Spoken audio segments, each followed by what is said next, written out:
Greetings and welcome to another installment of Charleston Chatter. My name is Meg White, and I am so happy to be joined today by Liz Lorbeer, Chair and Associate Professor, Department of the Medical Library, the Western Michigan University Homer Stryker School of Medicine.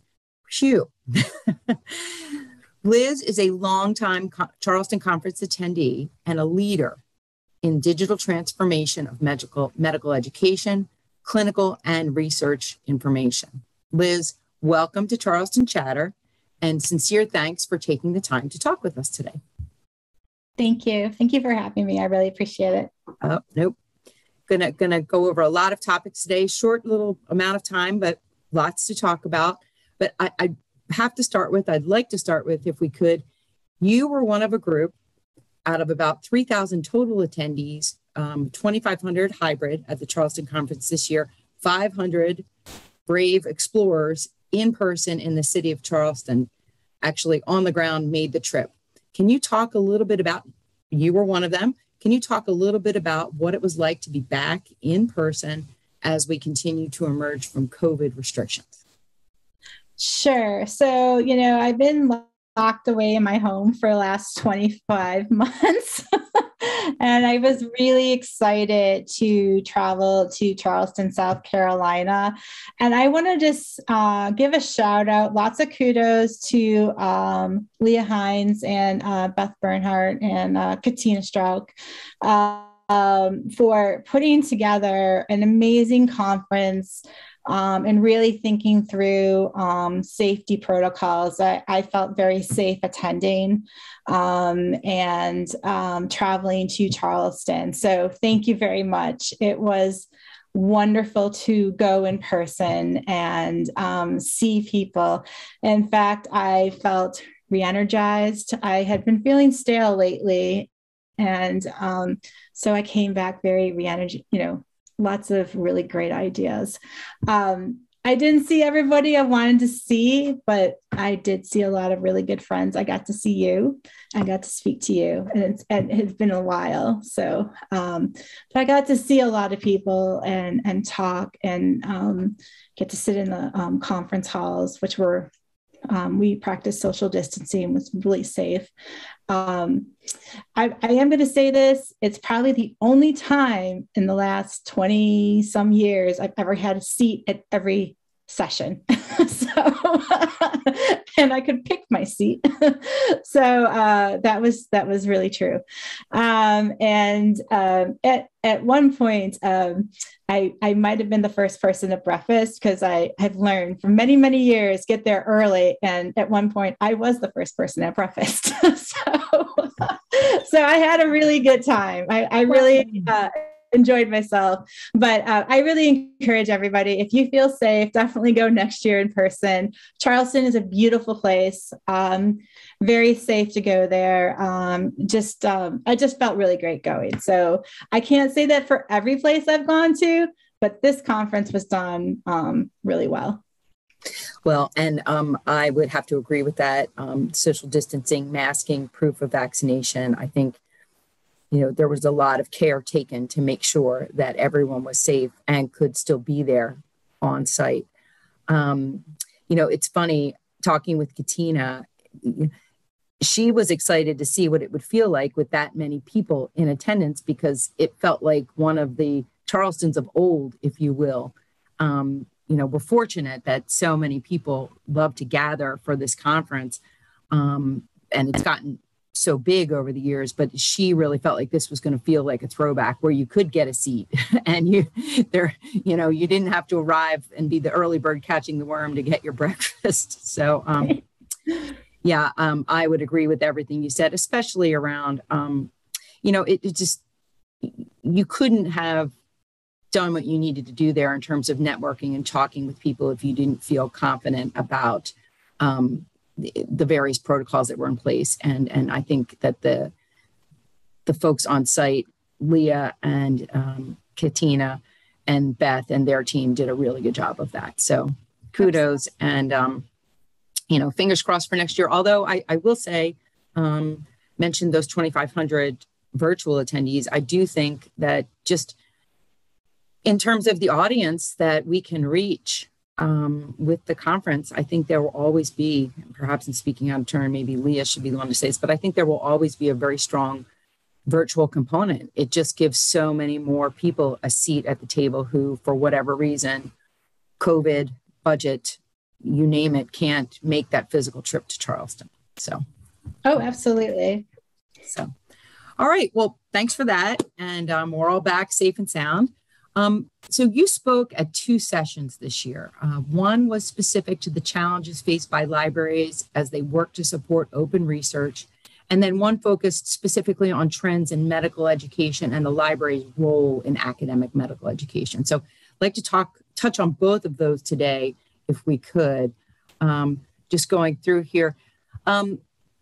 Starting with your first session, you contributed to a session entitled Managing Open Research, Challenges and Opportunities for the Research Library. So you were one of an outstanding panel, very diverse panel, speaking on this topic. Can you talk a little bit about the challenges and opportunities that you see as your library begins to contribute to the developing open access landscape? Absolutely. So, we're a newer medical library in the US. We just celebrated our 10th anniversary, which has been an incredible journey for me because I've been there since the beginning. And we've graduated 4 classes, and I'm really excited that we have amongst these 4 classes, we've had about 40% of our student body publish in the classes. So, that's quite a lot. And these students, these learners need the ability to be able to disseminate their works and be able to do that without barriers. And, as the subscription journals kind of, go to transition to more open access, we need to find, funding for that. And so, we're talking more about transformative agreements, and that was a lot of our discussion at Charleston. And I was really happy to see that happen. And, at my library, we have been going in that direction for the last 2 years. We started with BMJ case reports because medical students generally start writing case reports, and we started with that. We've moved on to 2 other publishers, and we're growing in that area. And so we're trying to remove those barriers because open access fees are a little bit high for our learners. If you can imagine how much medical school costs on top of wanting to publish and do research. So it's a little bit of an obstacle right now. So I think that I can say that's true probably for most medical schools, is that we have to make it easier. If we are going to kind of close the achievement gap, if we are going to really attract a very diverse population into our medical schools, like we have been discussing with the AAMC, we have to make it as easy as we can for our learners to be able to go to school, be able to do research, and be able to publish. And so I think that we are beginning on this journey, and I think that we're doing it very collaboratively. I think publishers, librarians, and I think all of the vendors and third parties, I think that we all see that we can do this collaboratively and that we can all benefit for a healthier world, but also a dissemination. And the other thing that we were talking about that I think is amazing that we weren't talking about a few years ago at Charleston are preprints. And I think that's very important for open research. During the pandemic, I did a lot of online workshops about the use of preprint servers.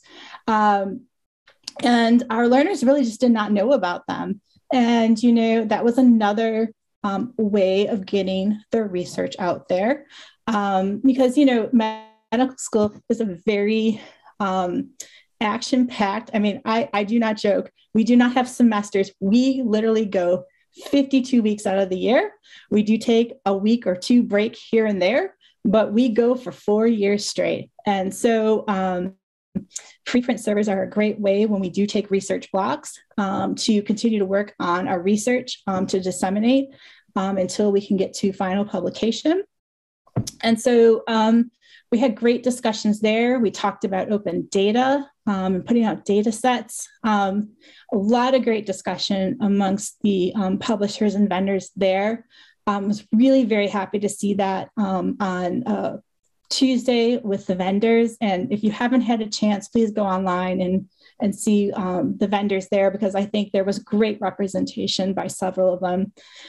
So, you know, when I say earlier, like I was feeling kind of stale, I haven't talked to vendors in person like in almost 2 years. And I was beginning to wonder, like, where are we at? And so to be able to see the last 3 days of Charleston, where we're at, it made me really excited, because I can see it in my own institution, but I couldn't see the bigger picture. So I think that that, you know, with a worldwide pandemic, there was a lot of opportunity for us to kind of fast forward the research engine and to find ways for dissemination, and also to maybe eliminate some barriers. And I think that we're definitely on that road. And I think the other items that were really important to talk about is diversity. Again, you know, within research, we have to diversify. Is really very important. Again, we have to diversify within our own profession. And I think that we are doing that. We are working really hard. We need to continue to put that effort in, but also in our own institutions. It's interesting because I'm thinking about this and thinking back, and I was fortunate enough to be able to attend your talk at Charleston. And I should point out that if you attended the conference, all of the sessions are posted online, thanks to the team there. So you can actually log in. If you missed this session that we're discussing, you can log in after this and take a look at it. But you mentioned some challenges, you know, barriers to open in terms of, well, they're both equity questions, you know, economic equity, you know, people and diverse voices being heard. You mentioned some. So what kind of partnerships, or who would be your collaborators to try to solve some of those issues? You mentioned that you're stirring in different components like preprint servers, but you know, what do you see as the main ways we're going to be able to break down some of those barriers? And I mean, no pressure to come up with an answer here on the spot and solve that problem, but just some, maybe you know, some of the things that you see working in your school. Sure. No, we at my medical school, we have benefited from a very large donation to help us provide scholarships to underrepresented students. And hopefully in 5 years, we would have funded 16 students. And that's really to help diversify our medical school. But we have to go beyond that as well. So we have to make sure that we have good pipelines and diversification, but we make it really hard. You know, we tell students, okay, you have to publish, but then we don't provide them the funds to publish. And, you know, and I'm not complaining about the cost of open access, by the way, that those are the costs that the publisher needs to recapture. And I'm not arguing with that at all, that that's the cost. But, you know, we say that, you know, we institutions say you need to publish, you need to do this in order to get your, you know, professional or advanced degree. But, you know, there's limited amounts of money. We say the same thing to early career researchers on tenure track. So we make it really hard. So how do we make it really easy? So, you know, how do we make it easy, or maybe make it easier.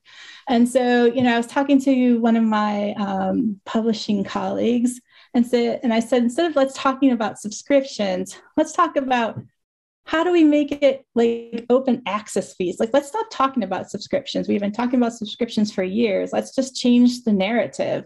How do we talk about open access fees? Because I have like these really smart, altruistic medical students and residents and faculty, early career faculty, who are writing, and they're doing research and systematic reviews and case reports and cohort studies and really great things. And they can get accepted in really, top tier titles. And then they find out it's going to cost them a few $1,000s to publish. But with a transformative agreement, there is no cost, or maybe the barrier is lower. And right now, I only have 3 agreements. And so, and I'm working towards more with, collaborative partnerships when I can with our collaborative partners in Kalamazoo. But, when I was listening at Charleston, all I kept saying to myself is, wow, we've made it so hard. We say one thing, but when you come to see us, we say another thing, So I think that, and I don't think that's what we mean, actually, but I think that we have to make it as easy as possible. We have to figure out, how can we lower these barriers? How can we provide enough funding and scholarship money so that people can go to school and not be in loads of debt? How can we make it easy for them to have access to textbooks and OER? We talked a lot about OER at the Charleston conference, but how can we also partner with publishers for OER? Because I did cover that at the Lively Lunch, which I know we'll talk about in just a few minutes, but there can be great partnerships with OER and publishers and third-party vendors. And we do that at the medical school. It doesn't have to be just anything you find out on the free web. And then how can we then disseminate new knowledge and then find ways that works for everybody across the landscape, the author, the library, the publisher, the platforms, that we can disseminate this, that it's easy, and that these learners are successful, and that people want to, scientists want to continue on in academia, marginalized populations that we are encouraging to want to continue on health careers, that we're saying, hey, please continue on, become our future doctors. How can we continue that? But we have to stop having these barriers. And so I think this is one way the library can break down these barriers, is by saying, like, hey, we have these transformative agreements. You don't have to pay to publish your article. We're going to make this as easy as possible. My library doesn't have interlibrary loan fees. We have like no fees at my library whatsoever. We make it as easy as possible for whatever you need.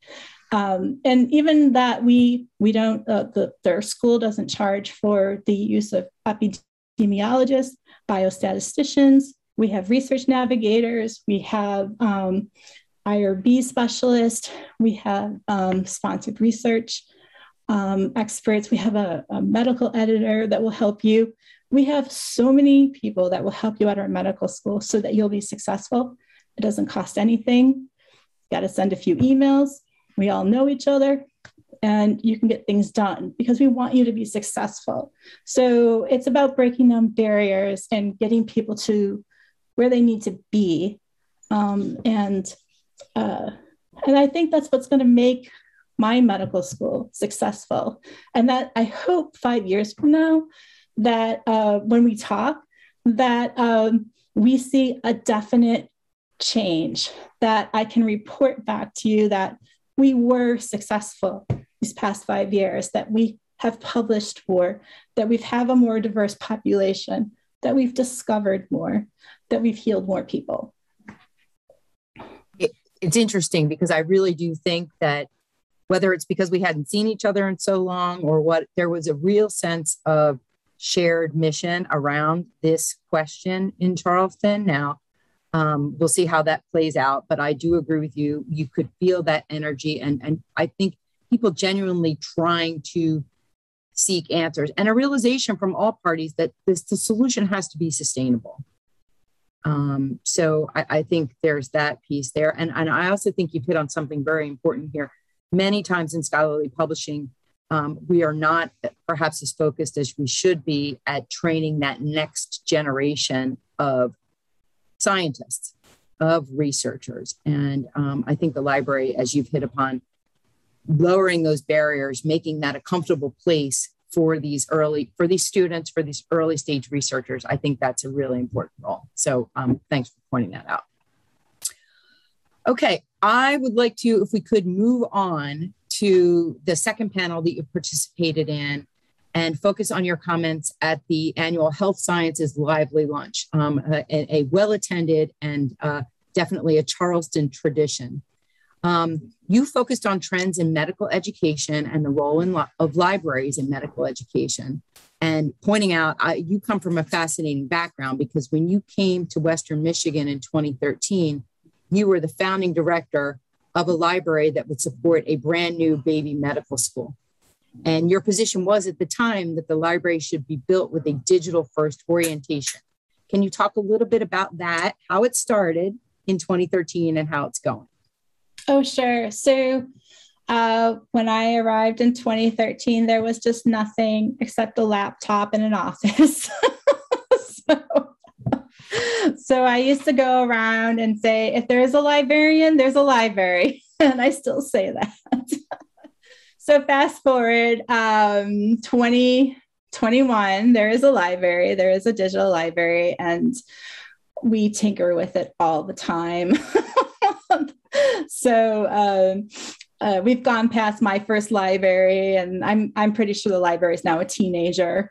But yes, it's really going great, and we're really doing amazing things. But we have,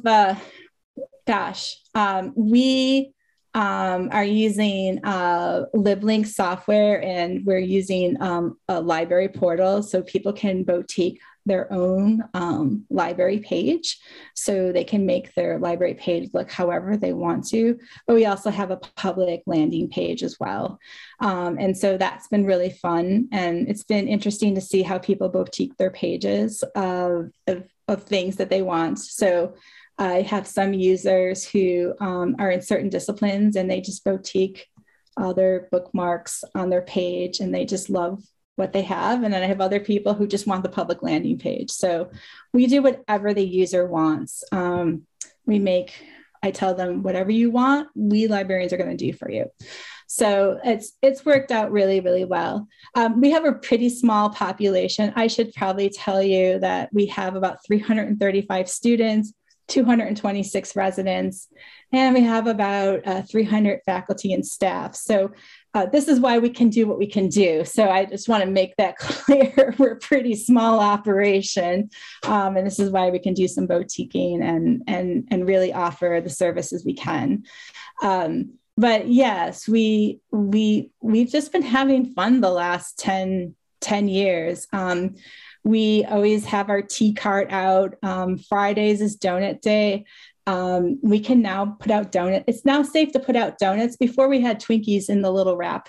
We had to put out Oreos and Twinkies, which I think people are now missing because they kind of like the Oreos and Twinkies, but we're back to donuts again. We have a local donut shop. But yeah, it's been a really great space, and we're upgrading some of the technology in our area because it's been 10 years. We're looking at some really cool things. We surveyed the students and faculty and said, hey, we've got some really cool technology. What do you want? So we're doing that. And because it's going to be winter soon, we're getting some light boxes, so it won't be so dreary. But yet we're still completely electronic. Electronic textbooks, journals. We're very much in the mobile scene. We circulate iPads. We still circulate laptops when people need them. And we'll go anywhere, any place. For a while we couldn't, but we're out and about again. And I think that's been really refreshing. And we have a really nice hybrid work schedule. So we can work at home, we can work in Information Common, or we can work in a coffee shop. So I'm really enjoying the flexibility, and I think the staff is too. It's so funny because you and I knew each other back when you first started in this new role. It doesn't seem like it's that long ago now, but 2013 was certainly 8 years ago. But I always would close my eyes and imagine you kind of going to the publishers and knocking on there and saying, I don't want the print book. You can have that back. I really would like it electronic, please. So you were probably in good stead with journals circa 2013, but the books might have been a little bit more of a challenge for you back then.